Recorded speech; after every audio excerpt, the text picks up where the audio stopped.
Anakku, jangan cari ke sana kemari, karena tidak ada jalan lain yang dapat menolongmu. Bacalah buku ini.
Enam bulan terakhir ini omset penjualan terus-menerus turun, San.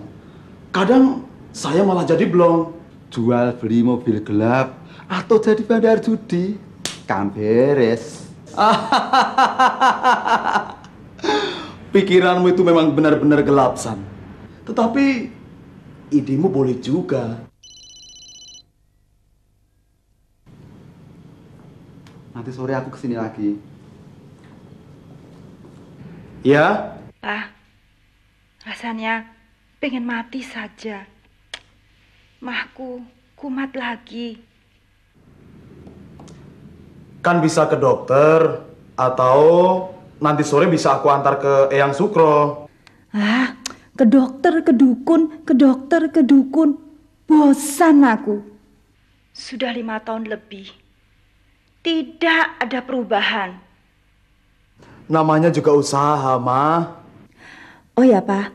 Bagaimana dengan mimpiku semalam? Firasat baik atau firasat buruk ya, Pak? Itu kan hanya mimpi. Tidak usah dipikirin lah. Ya, tapi perasaanku tidak enak. Hari ini aku nggak masuk kerja. Rencana mau ke Salatiga, nginap di sana. Dengan siapa? Dengan Susan, Pak.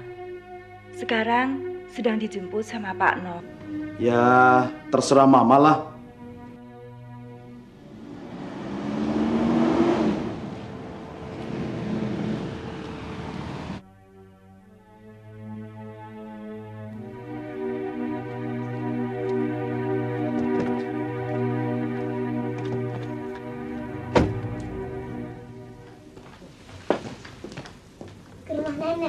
Iya. Asik. Tidak ganti pakaian dulu, Ma. Nggak usah, nanti gadis sana saja.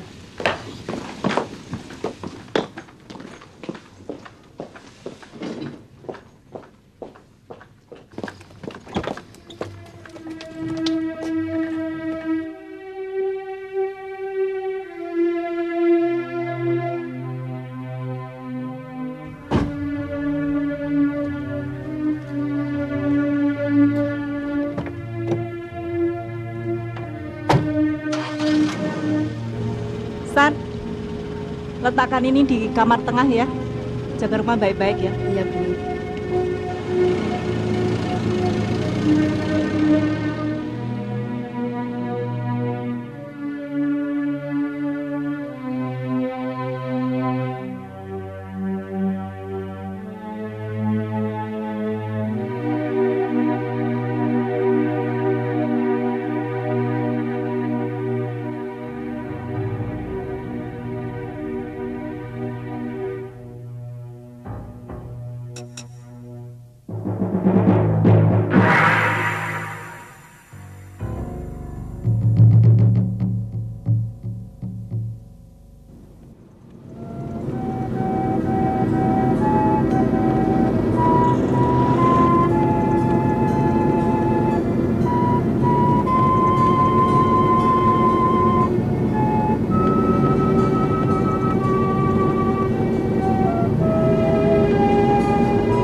Mama sakit lagi ya?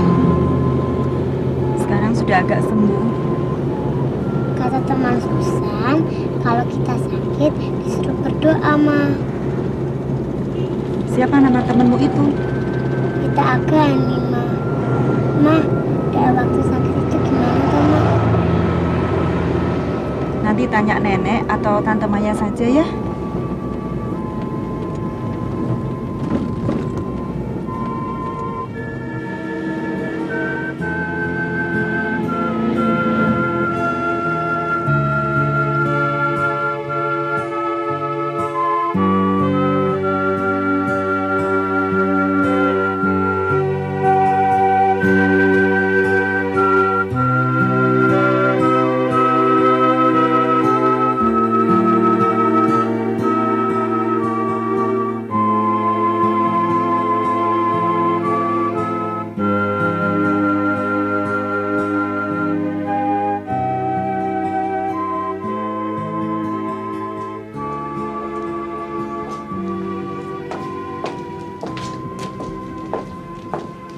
Kamu kan tahu, Maya, kakakmu Seni itu kan keras kepala.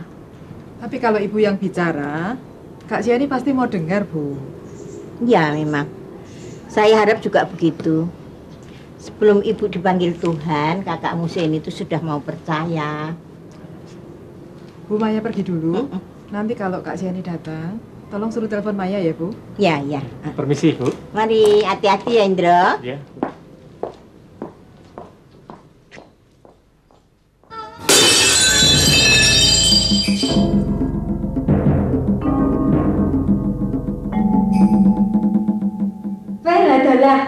Lah kok kuncinya pecah? Ada apa, Mbok? Kunci kesayangan almarhum Bapak jatuh sendirinya. Jatuh sendiri? Masa bisa jatuh sendiri, Mbok? Kula nggih kagetnya. Tidak ada angin dan tidak ada hujan. Kok bisa jatuh sendiri? Firasat apa ya, Nya? Jatuh ya jatuh, Mbok. Tidak usah godak-gadik gatuk. Cuman kenapa kok bisa jatuh sendiri? Ya itunya. Ya itu apa? Firasatnya. Firasat lagi, firasat lagi. Apa tidak ada yang lain? Ya itunya. Firasat.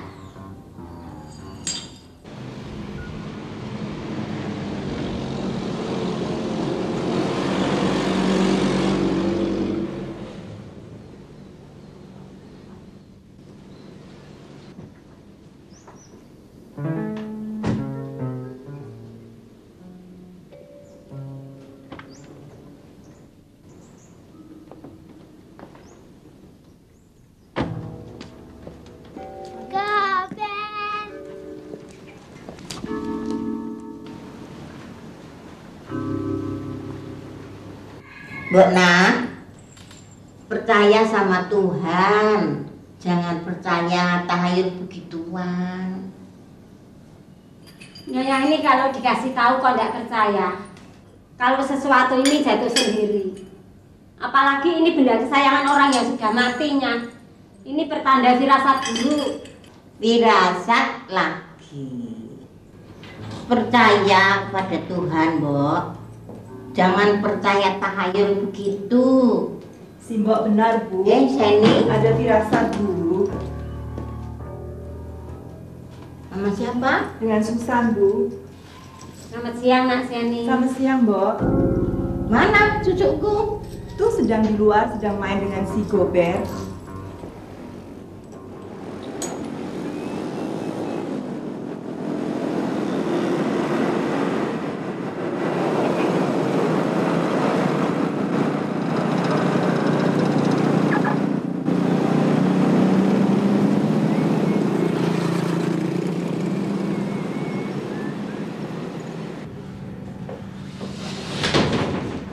Ada acara nanti malam? Oh, enggak ada. Malam ini aku membujang lagi. Istri dan anak saya ke Salatiga. Kesempatan emas dong, jangan disia-siakan. Yuk kita ke rumah Rita. Waduh, aku tidak punya modal. Optimis gitu loh, nanti kan bayaran mobil biru. Terus, itu bukan duitku. Itu sepele. Yang penting, nanti malam kita happy-happy. Setuju?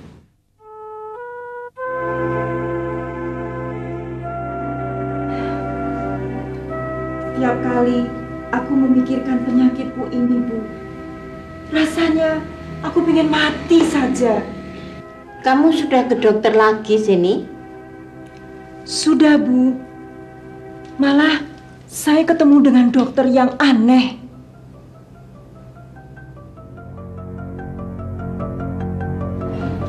Dokter, sebenarnya saya sudah bosan, Bu, kalau harus minum obat-obatan terus. Tetapi tetap harus minum obat karena ada komplikasi. Komplikasi? Iya, sebenarnya penyakit ibu ini dapat segera sembuh asalkan ibu tidak banyak mikir. Dokter ini hidup kok nggak boleh mikir toh? Bukan tidak boleh, Bu, tetapi ibu ini kelihatannya mempunyai pikiran yang sangat berat. Saya tidak tahu siapa yang meletakkannya, tapi satu hal saya tahu, siapa yang mampu mengambilnya dari ibu. Siapa? Siapa, dokter? Dialah dokter di atas segala dokter yang pernah berkata, marilah kepadaku yang letih lesu dan berbeban berat. Aku akan memberi kelegaan kepadamu. Datanglah kepadanya. Pasti dia menepati janjinya.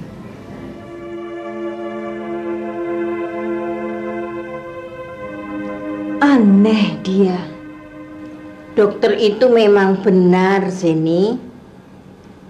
Penyakitmu itu memang karena beban pikiran yang sangat berat. Kamu mikirin keluarga yang makin berat. Mikirin suami yang kadang mabuk, main judi, dan masih mikirin kerja lagi.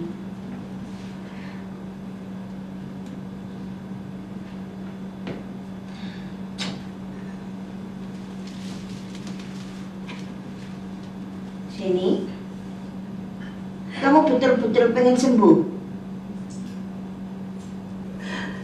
Apapun akan aku lakukan, Bu, asalkan penyakitku ini sembuh.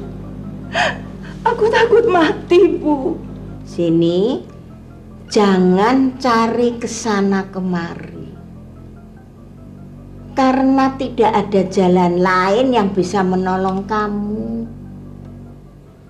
Ikutilah Tuhan Yesus, nanti kamu akan selamat. Bacalah buku ini.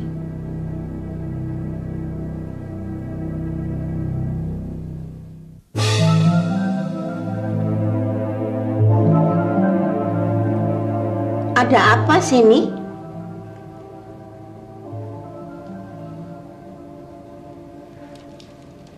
Ibu tahu kau menolak buku ini.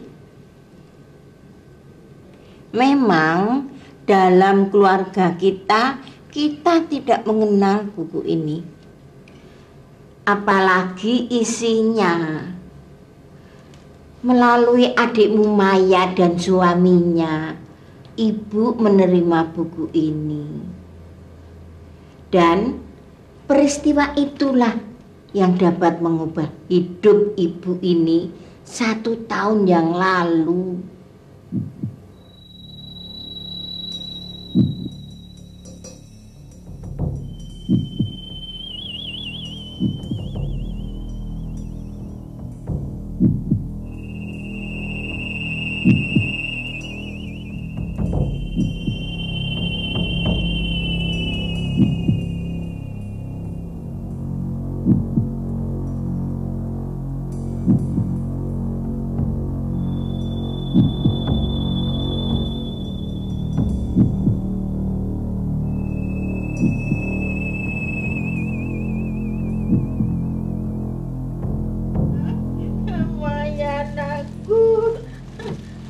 Ibu takut, nak. Tenang, Bu. Tenang. Ibu takut. Ini ada apa, Bu? Kenapa Ibu dipindah di sini, Bu? Ibu takut mati, Maya. Ibu jangan takut. Ibu akan sembuh. Ibu akan sembuh, Bu. Apakah Ibu mau kami berdoa untuk Ibu? Berdoalah, Maya. Berdoalah untuk Ibu. Tapi Ibu janji, Ibu tidak akan marah kalau kami berdoa dalam nama Tuhan Yesus. Dengan nama siapa saja, asal Ibu sembuh. Iya, mari kita berdoa bersama-sama, Bu.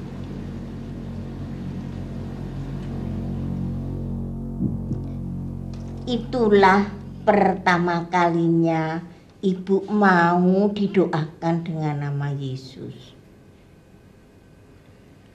Dan nama itulah yang mampu mengubah hidup Ibu ini. Waktu menerima buku ini, Ibu pun tidak tahu untuk apa buku setebal ini.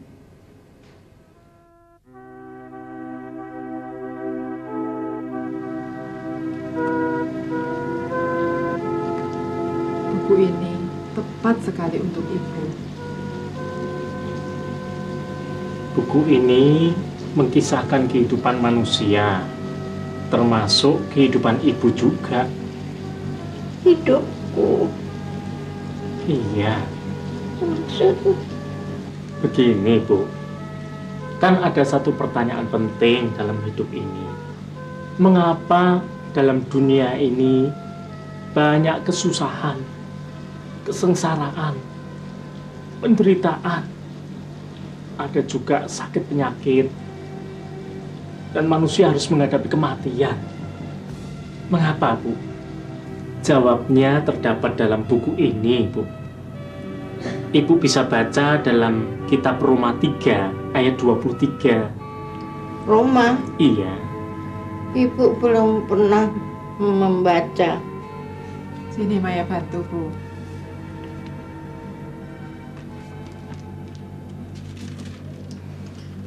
Nah, Roma 3 ayat 23 mengatakan, karena semua orang telah berbuat dosa dan telah kehilangan kemuliaan Allah. Siapa yang berani mengatakan bahwa dirinya ini suci, dirinya ini bersih, tidak ada sedikit pun dosa? Apakah Ibu berani mengatakan begitu, Bu? Ya enggak, toh Indro. Saya pun tidak berani, Bu. Itu berarti kita semua telah berbuat dosa.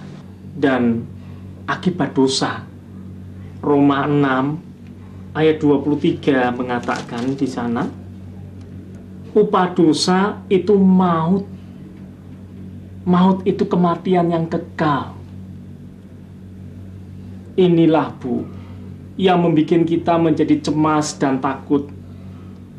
manakala kita harus menghadapi saat-saat kematian. Menurut Ibu, apakah ada jalan keluar? Ya, kita mengadakan selamatan toh, biar selamat, sesaji jajan pasar, dan ingkung ayam kan bisa. Maaf Bu, apakah hidup kita ini hanya seharga jajan pasar atau ingkung ayam? Tidak, bukan?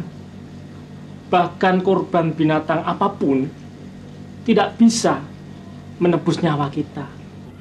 Lantas bagaimana? Allah yang memberikan jalan keluar. Roma 5 ayat 8 mengatakan, akan tetapi Allah menunjukkan kasih-Nya kepada kita. Oleh karena Kristus telah mati bagi kita ketika kita masih berdosa. Jadi kita tidak perlu selamatan supaya kita selamat. Kristus telah mati untuk menebus dosa kita. Dia disebut juru selamat. Kristus adalah jalan keluar yang Allah sediakan bagi semua manusia. Sekarang Ibu bisa baca di dalam Injil Yohanes 14 ayat yang ke-6. Silahkan Ibu membacanya. Kata Yesus kepadanya, "Akulah jalan dan kebenaran dan hidup. Tidak ada seorang pun yang datang kepada Bapa kalau tidak melalui Aku." Aku mulai mengerti apa yang Ibu percayai. Tetapi terima Kristus itu berarti jadi orang Kristen, Bu. Lalu bagaimana dengan Mas Herman? Dia tidak suka pada orang Kristen, Bu.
Yang ini warnanya apa? Ditutup dengan darah. Darah. Darah Yesus. Ya, darah Yesus. Ditutup dengan darah Yesus. Menjadi putih kembali. Jadi bisa masuk surga. Pinter. Pinter sekali keponakanku ini. Nah, Susan, buku ini buat Susan. Tapi jangan lupa diceritakan kepada orang lain juga. Oke? Oke. Jos.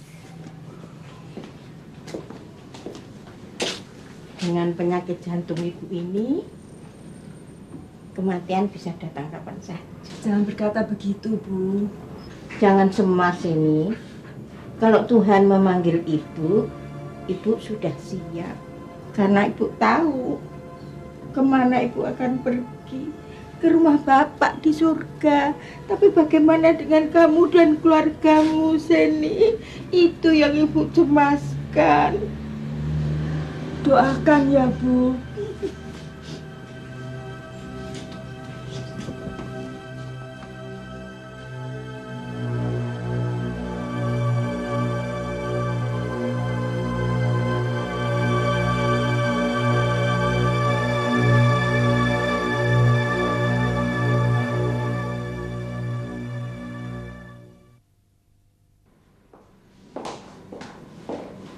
Bu, ini laporan yang kemarin.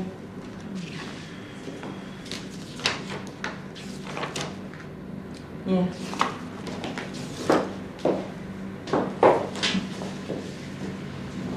Lin, kamu ke gereja mana? Gereja Isa Al-Masih Pringgading, Bu. Minggu besok, kamu bisa menemani aku ke gereja. Hah? Ke gereja? Benar, Bu. Ibu mau ke gereja? Memang tidak boleh. Boleh, Bu. Boleh. Boleh banget. Cuman besok Minggu aku ada acara di luar kota. Jadi tidak bisa, Bu. Maaf ya, Bu. Ya, nggak apa-apa. Baik, aku tunggu sebelum jam 4:30 sore. Ingat ya, sebelum jam 4:30 sore.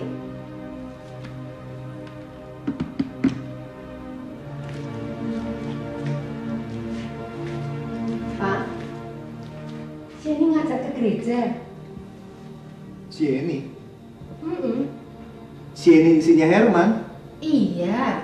Wah, bakalan jadi seru nih, Man. Loh, memangnya ada apa? Mama kan tahu, Herman itu paling tidak suka dengan orang Kristen.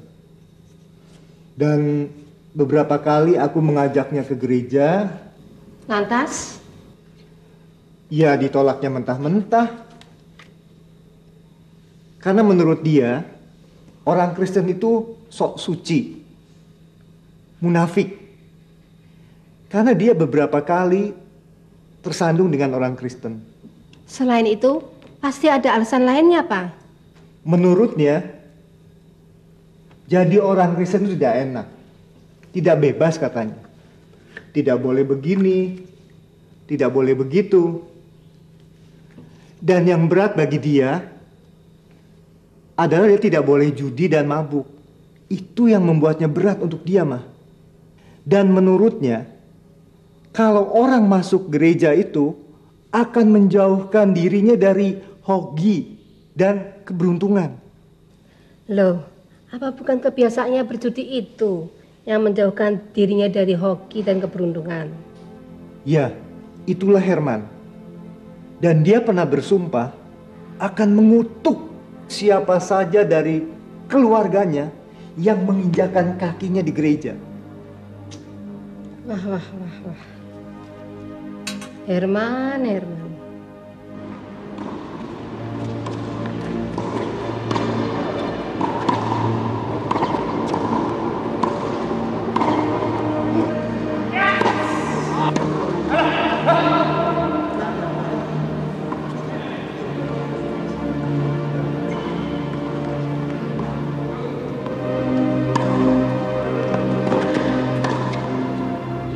Seperti permainan tenis, menang dan kalah itu biasa, ndak usah dipikir.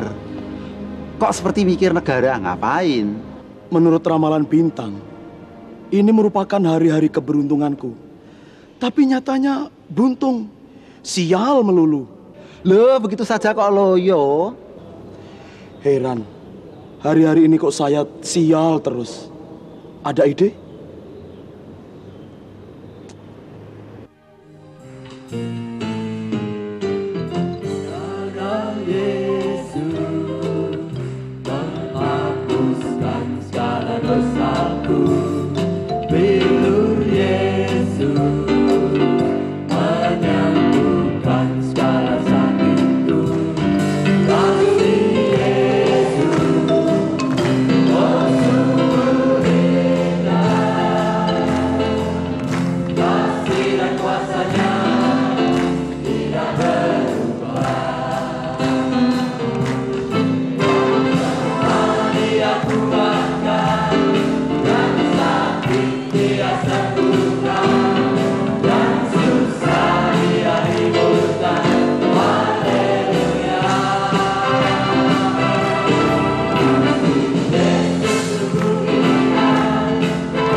Sar? Ibu kemana, Sar? Pergi sama Susan, Pak. Mungkin ke gereja. Ke gereja? Mungkin, Pak. Tadi janjian sama Bu Lisa mau pergi ke gereja jam 5 sore.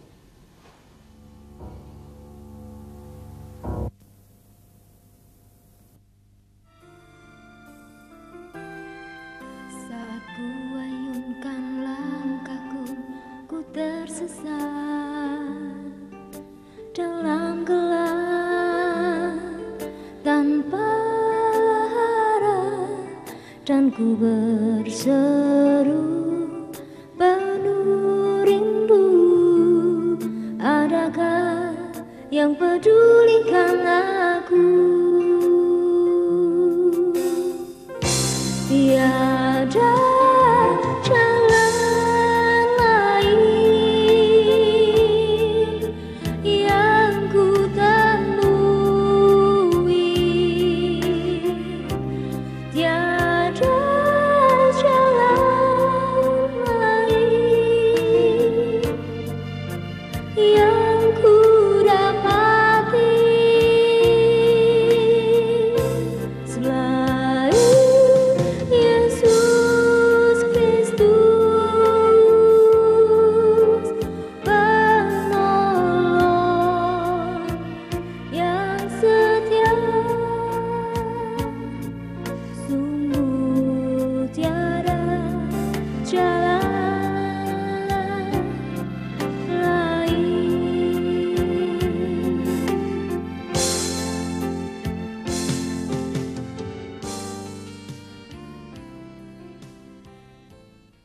Kasih merupakan kata yang mujarab. Kasih bukanlah sekedar apa yang saudara rasakan, tetapi kasih merupakan sesuatu yang saudara lakukan. Kasih mampu mengubah kebencian. Kitab suci berkata, Allah itu kasih. Oleh kasihnya Allah menciptakan dunia dengan segala isinya.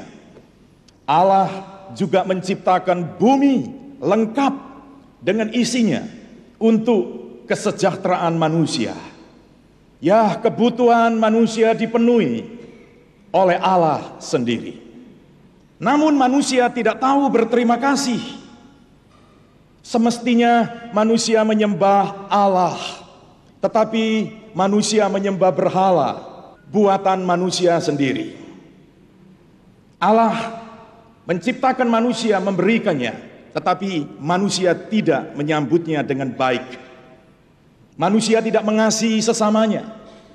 Manusia mencari keuntungan bagi dirinya sendiri, sekalipun keuntungan yang diraupnya melalui cara-cara yang tidak terpuji, seperti menjual diri, korupsi, mencuri, menipu, bahkan membunuh sesamanya. Ya, Allah tahu dosa-dosa manusia.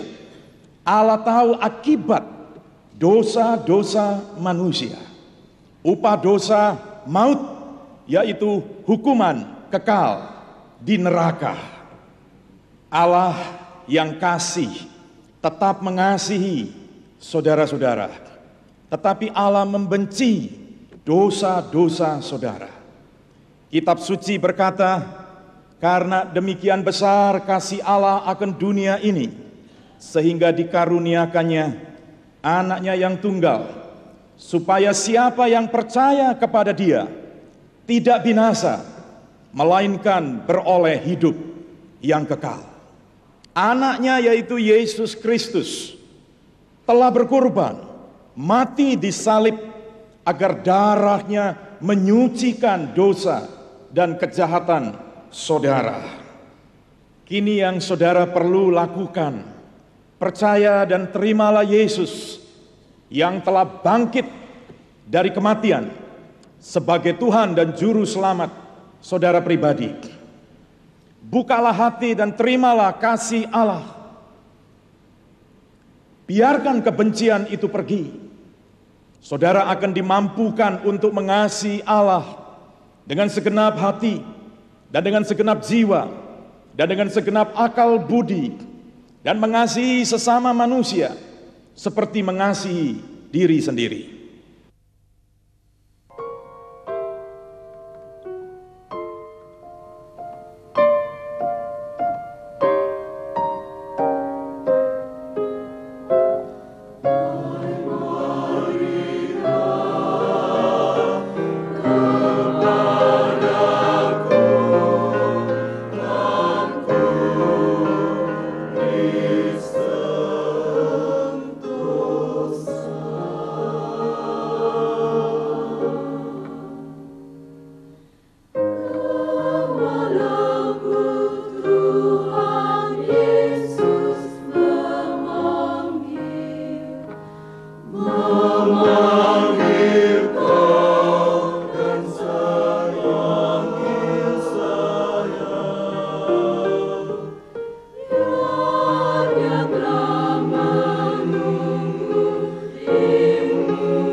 Halo, Pak Dodi.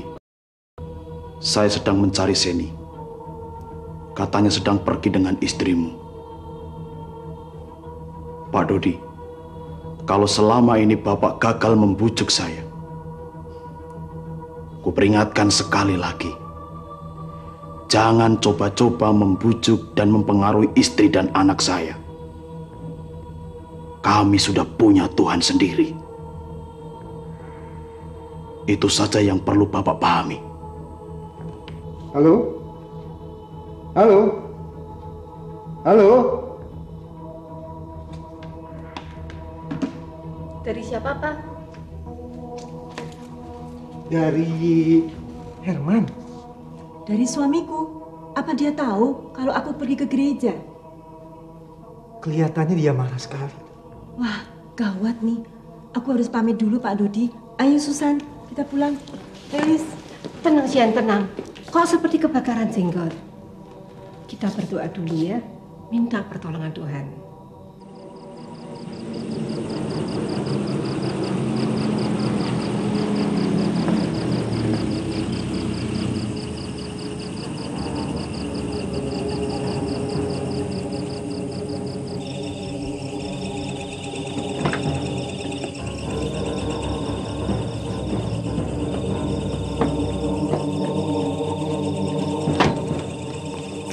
Ini untuk makan malam. Kamu siapkan ya. Susan, ikut Mbak Sah dulu ya.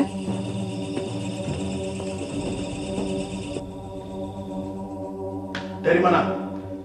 Dari gereja, Pak. Papa sudah makan. Duduk!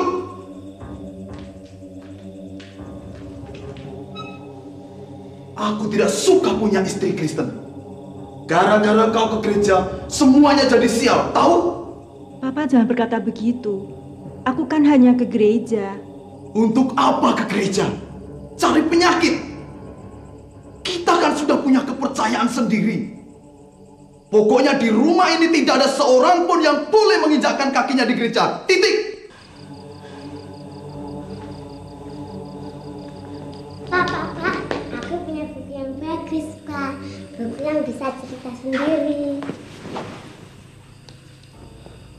Buku tidak ada tulisannya. Ini bagus, Pak. Bapak mau dengar ceritanya kan? Mau ya, Pak? Nah, karena emas ini adalah surga, Pak. Papa tahu enggak jalan ke surga? Susan tahu, Pak. Merah. Inilah jalan yang dibuat Tuhan, Pak. Ceritanya yang hitam ditutup dengan darah Yesus. Dan menjadi putih kembali, jadi bisa masuk surga.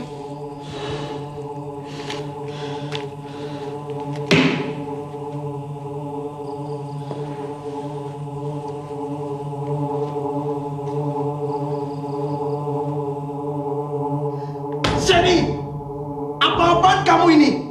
Anak kecil kamu racuni pikirannya. Sabar, Pak. Saya jelaskan dulu. Aku tidak butuh penjelasanmu. Aku tidak sudi punya keluarga Kristen. Lebih baik kita cerai saja. Pak.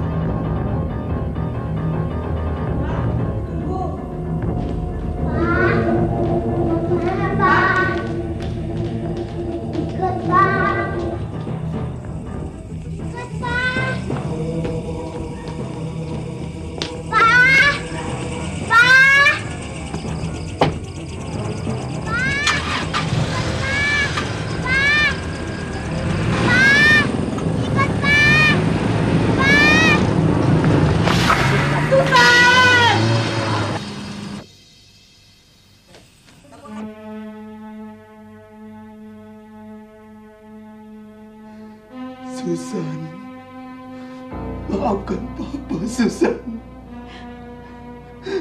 Papa yang salah, Susan. Maafkan Papa, Susan.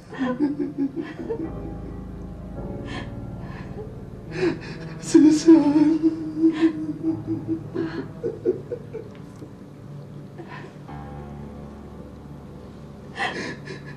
Susan.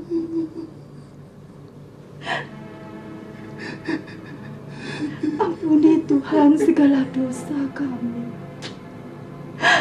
Tolong anak kami, Susan. Tolong Tuhan. Tolong. Janganlah kehendakku yang jadi, tetapi biarlah kehendak-Mu yang jadi. Mengapa berdoa seperti itu? Kamu ingin anak kita mati, begitu? Baik, kita pergi ke Eyang Sukro. Dia pasti mampu sembuhkan anak kita. Maafkan, Pak. Aku tidak mau pergi ke sana. Aku bukan miliknya lagi. Sekarang aku milik Yesus. Apa? Yesus? Dasar keras kepala. Aku sendiri mau pergi ke sana. Kalau terjadi apa-apa atas Susan, yang bertanggung jawab kamu dan Yesusmu itu. Pak. Pak.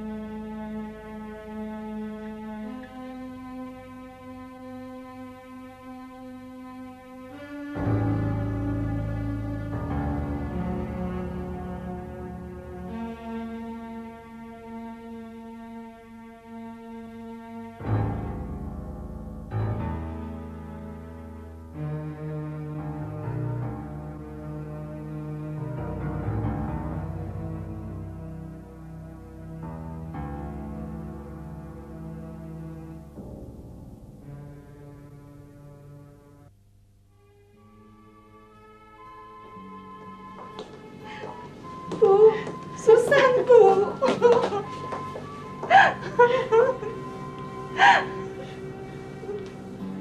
Jangan sedih, anakku.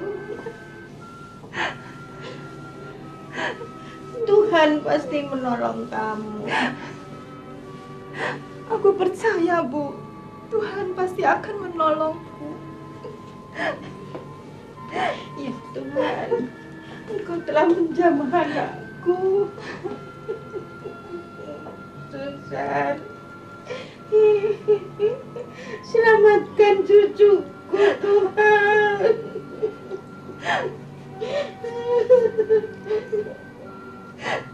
Mas Herman, Mas Herman. Kenapa dengan Herman? Dia pergi ke dukun. Ke dukun?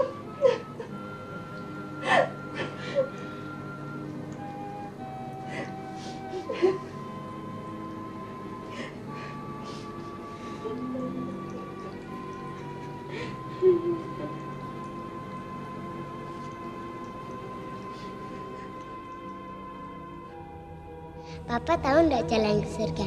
Susan tahu, Pak.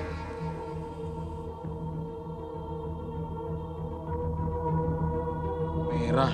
Inilah jalan yang dibuat Tuhan, Pak.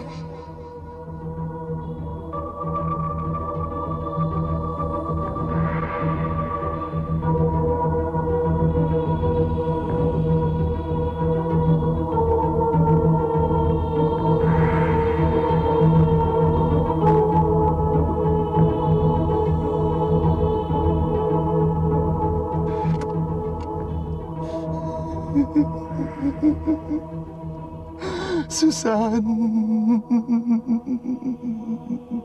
Ada apa, Pak? Tidak apa-apa, Pak. Tidak ada apa-apa. Bapak kelihatannya susah.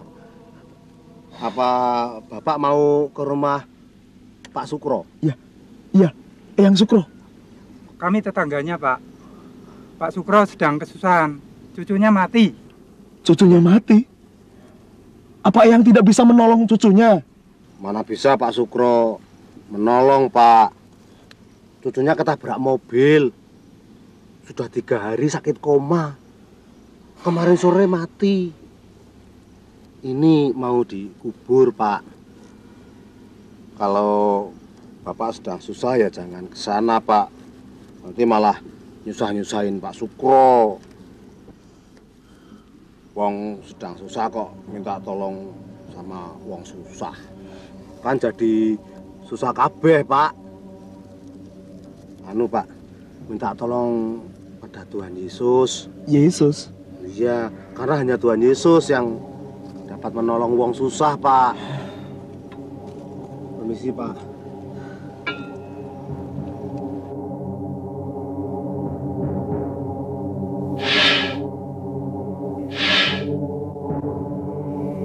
Minta tolong pada Tuhan Yesus.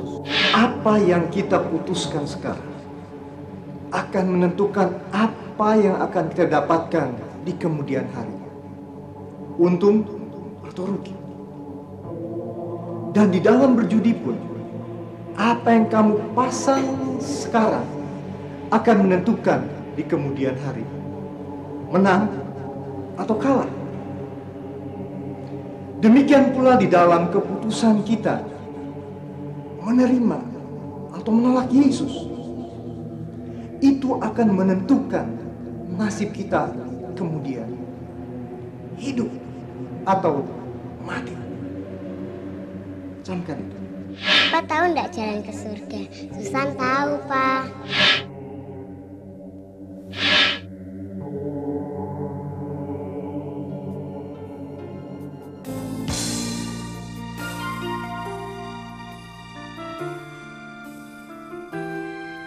Saat ku ayunkan langkahku, ku tersesat dalam gelap tanpa arah, dan ku berseru penuh rindu. Adakah yang pedulikan aku?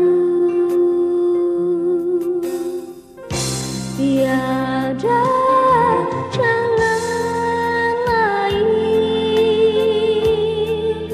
yang ku temui. Tiada jalan lain yang ku dapati.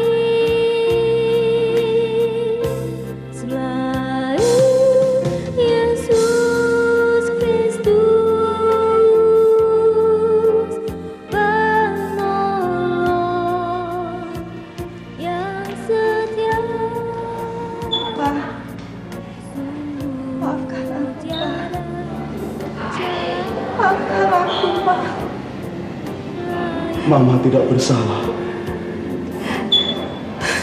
Mama tidak bersalah.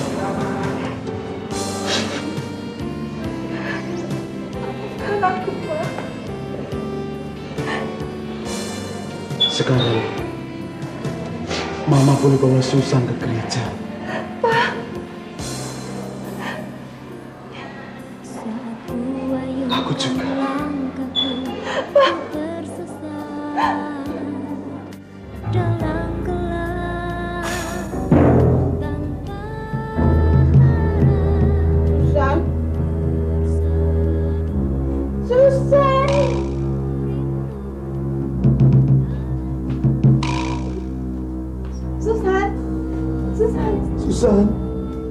Susan anakku. Susan.